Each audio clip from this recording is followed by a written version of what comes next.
Hello everyone, welcome to National Focus. I'm your presenter Tanya Green. We're always delighted to have you join us. Topping the headlines, well number 3 of the geothermal energy project in the Roseau Valley tested on Tuesday. New grotto home to be complete by late 2014, and we'll report on the just concluded OAS summit in Colombia. All these stories and more when National Focus returns. Stay with us. Together we build, together we strive. We see it all on your Government Information Service, Channel 7.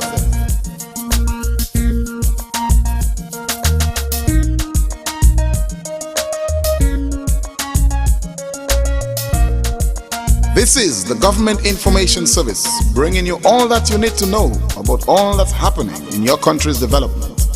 GIS, you and your channel.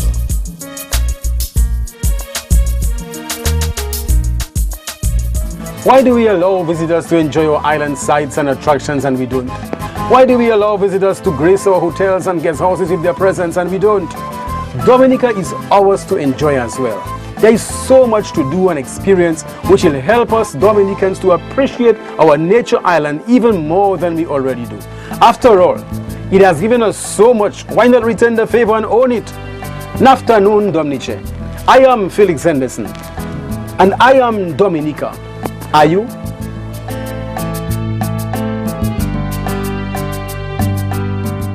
Welcome back. Time now for the details of the news. There continues to be efforts made by the Roosevelt-Skerritt administration to explore alternative sources of energy.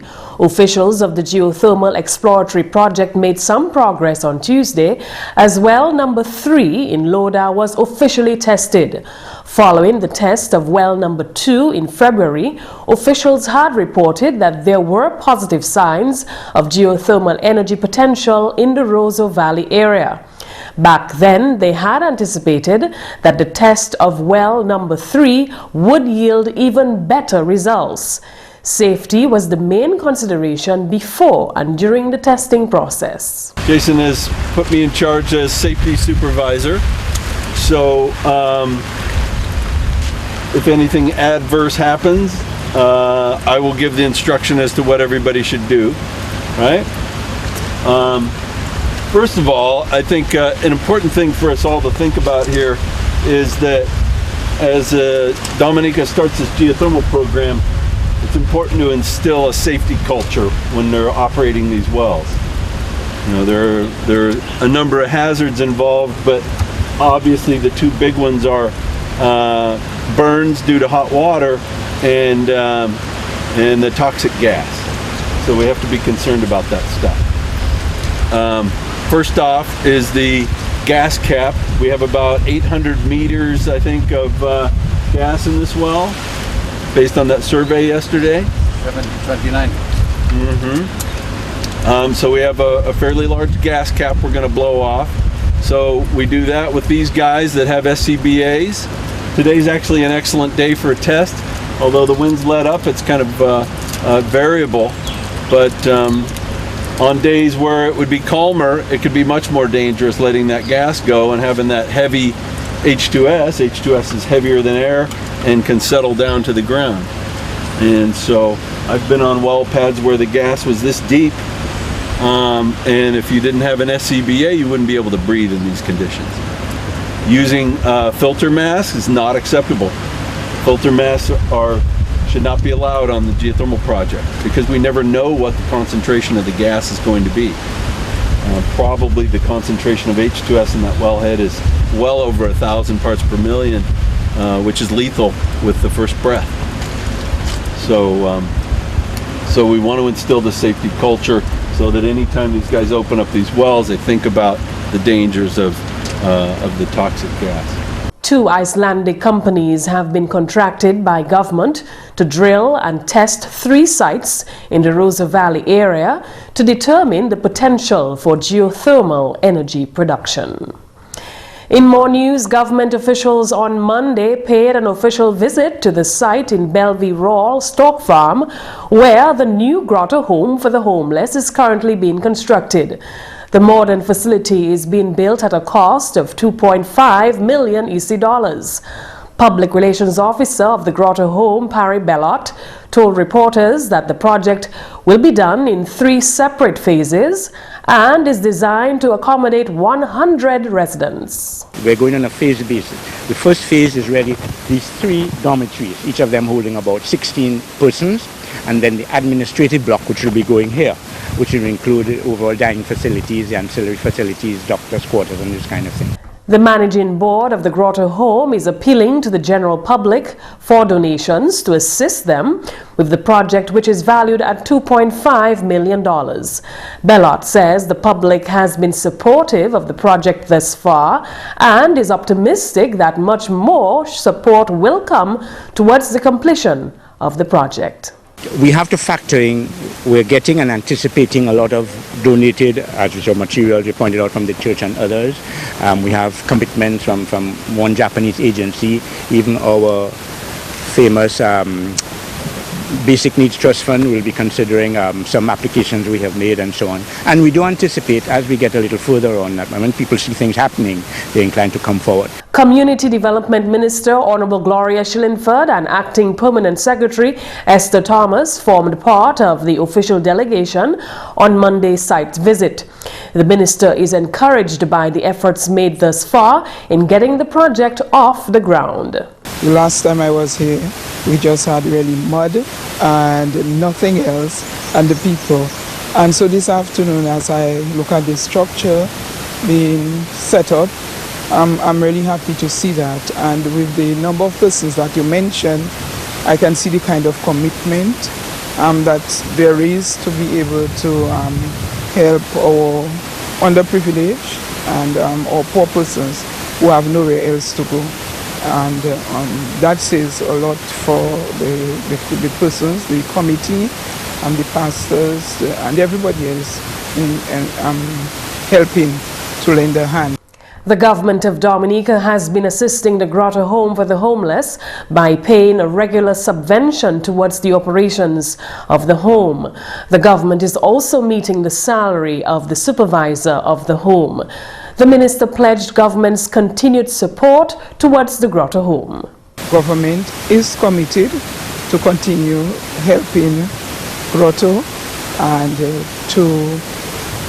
in whatever manner we will continue to give you your subvention, and in what other manner, any other manner we can, we will continue to help you. Back in October of 2007, the government of Dominica purchased the land which housed the old Grotto Home and land to facilitate the construction of the Windsor Park Sports Stadium and the new wing of the Dominica Grammar School. The new facility is expected to be in a state of readiness within the next 2 years. Public donations towards the new Grotto Home can be transferred to the National Bank of Dominica account number 110000, that's 4 zeros, 522. So that number again is 110000, 522. In other news, Prime Minister Honorable Roosevelt Skerrit and President of the United States Barack Obama had a fraternal audience at the recently concluded summit of the Organization of American States, which was held in Colombia. The summit, which began on April 14 under the theme Connecting the Americas, Partners for Prosperity, focused on developmental issues within the organization, inclusive of Cuba being re-invited into the organization. The heads were, however, unable to agree on the Cuba question as the U.S. maintained its position on Cuba, notwithstanding clear pressure from a number of participating countries. Meanwhile, the 6th Summit of the Americas culminated with leaders of member states committing to integrate physical infrastructure in the Americas, promote access to information communication technology, and fight poverty, inequality, inequity, and transnational organized crime. After 2 days of deliberations, the leaders agreed that the further development of physical infrastructure projects at the national, sub-regional, and regional levels will contribute to sustainable development, social inclusion, and increased trade. They highlighted the importance of exchanging learning experiences and the participation of public and private sectors as important prerequisites. They identified public policies that promote productive work, sustained economic growth and access to comprehensive and quality education, healthcare and housing as initiatives to combat poverty, hunger, inequality, inequity and social exclusion in the Americas. Health Policy Project Caribbean Region Program Manager Ayana Hippolyte has explained that stigma and discrimination continues to be one of the key drivers of the HIV/AIDS epidemic, not only in Dominica but in the Caribbean. Hippolyte told the opening ceremony of a training workshop on Monday that stigma and discrimination is a contributing factor to the loss of human resources. It also causes, as Julie mentioned, low uptake of all the services that we've spent years and lots of money to upgrade and to build, like the wonderful units that we've developed and all the people who've been trained to do VCT services. We still have low uptake of the services. And more importantly, it also contributes to the loss of valuable human resources when people don't access the treatment that's available and free in many countries. And therefore, we lose those human resources that would help us with our national and regional development. Hippolyte said it is essential to ensure that persons who require the services can access the services needed to prevent them from acquiring HIV and AIDS. We have to provide quality professional services to all our clients. And also, we're working on creating an enabling environment for preventive services, which speaks for itself. We've got to make sure that people who need the services and can access the services and access the types of services that they need to prevent the acquiring of HIV. We also want to work on an important aspect, which is helping networks of people living with HIV and key populations to really do a lot of evidence-based advocacy. It's important that everyone's voice is heard, but we have to do it in such a way that we can convince the policymakers and the leaders to take an active step towards protecting the rights of people living with HIV. Dominica and St. Kitts and Nevis have been chosen to be the first two pilot countries in the Caribbean to roll out a framework on how to provide quality, non-stigmatizing health services. This week's workshop forms part of an anti-stigma package which will be used to support the work of Dominica's national efforts at reducing stigma and discrimination associated with patients living with HIV and AIDS. The workshop will seek to build local capacity to address stigma more effectively. Meanwhile, Acting Permanent Secretary in the Ministry of Health, Helen Roye, is optimistic about the new project which is designed to eliminate stigma and discrimination in Dominica. This is the start of an exciting project to uproot stigma and discrimination in Dominica and to create an example for the rest of the Caribbean to follow as part of our strategy to respond to the challenges of HIV and AIDS. We all know how stigma and discrimination towards people living with HIV and key population is a major deterrent in advancing our efforts to stop HIV transmission and to ensure that those living with HIV have full access to the quality health services we provide. Roye believes the task of reducing HIV stigma and discrimination within our society will require the input of all stakeholders. These efforts to counter stigma and discrimination have been led by our own national HIV/AIDS response team in Dominica. But this is not enough if we want to experience greater success. It will require concerted efforts from a wide cross-section of society. Hence, it is an opportune time to expand our efforts and get more people involved in raising awareness on challenging stigma and discrimination. This week's workshop is the first towards a stigma reduction package, which will include measuring stigma, building local capacity, and developing policies which will eventually rule out stigma and discrimination. The Invest Dominica Authority continues to make significant progress in their quest to assist local and foreign investors to turn their investment ideas into realities. One of the many beneficiaries of the program is Reneth Alexis from the north of the island. He continues with the assistance of the IDA to improve his facilities, the Avies Villas. The local businessman recently expanded his facility, adding pool, laundry room, and 3 suites. He officially launched a new development on Sunday.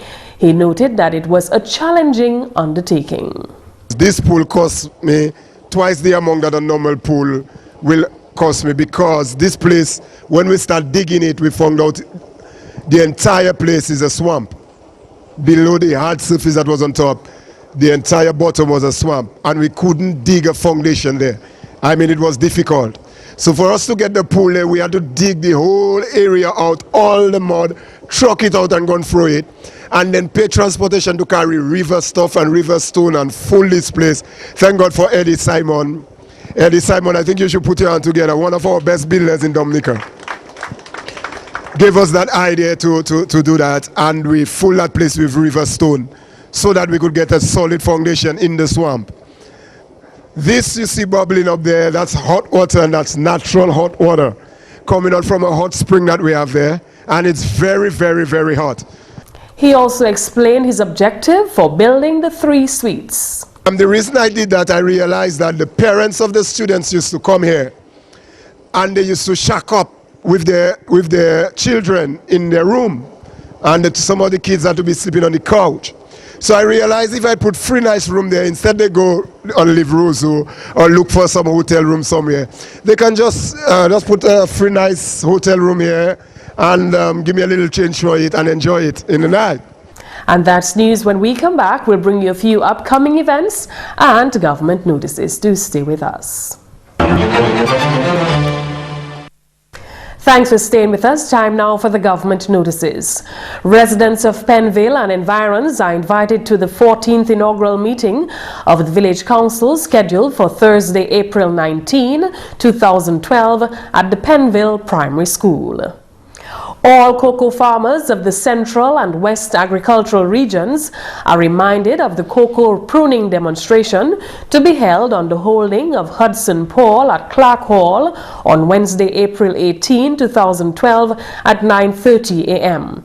The extension staff of the Central and West agricultural regions and the cocoa development officer will be present. And farmers are reminded that as of March 31, 2012, all produce sellers' licenses have expired. In this regard, farmers are kindly reminded to renew their cards in order to sell produce and conduct their own business. Farmers who have never had a produce seller's license are encouraged to consult with their extension officers to get their licenses. The following individuals or their personal representatives are asked to come in to the Housing Division on Goodwill Road at their earliest convenience. Ronna Williams, Sandra Sylvester, Victoria George, Earl Morancy, Ruth Ann Rochester Warrington, and Arthur Lewis. Up next is your tip of the day.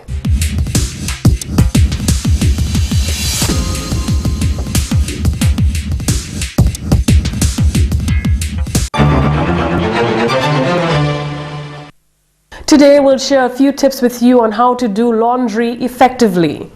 Learning how to do laundry is not difficult. Today's fabrics, detergents, and machines take most of the mystery and mistakes out of the process. Follow these basic guidelines and you will have clean clothes to wear tomorrow. Here's how. Check the labels. They will tell you whether an item can be machine washed.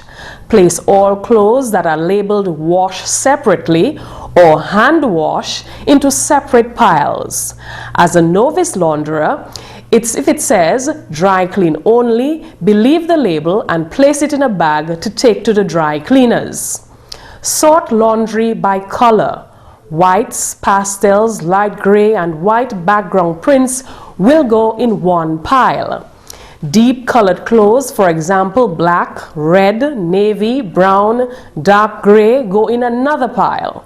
Sort each pile one more time by type of fabric. For instance, in the whites, separate the towels and sheets from the apparel. In the dark colors, separate t-shirts and jeans from lighter weight items like blouses and dress shirts.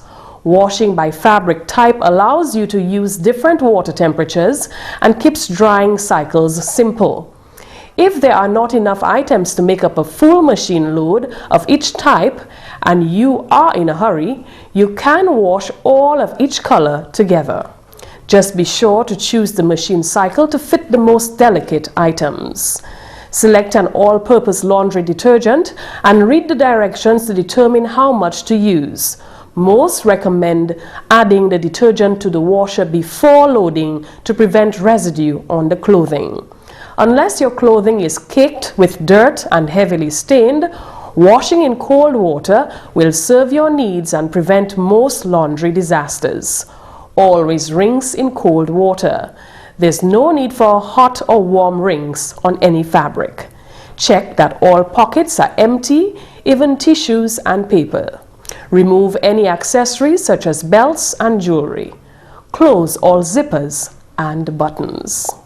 And that's National Focus. As usual, we invite your suggestions or comments, so please feel free to drop us an email at gis@dominica.gov.dm, or you can visit our website at news.gov.dm. On behalf of the entire news production team here at the Government Information Service, I'm your presenter, Tanya Green. Thank you so much for watching, and to remember to join us again tomorrow.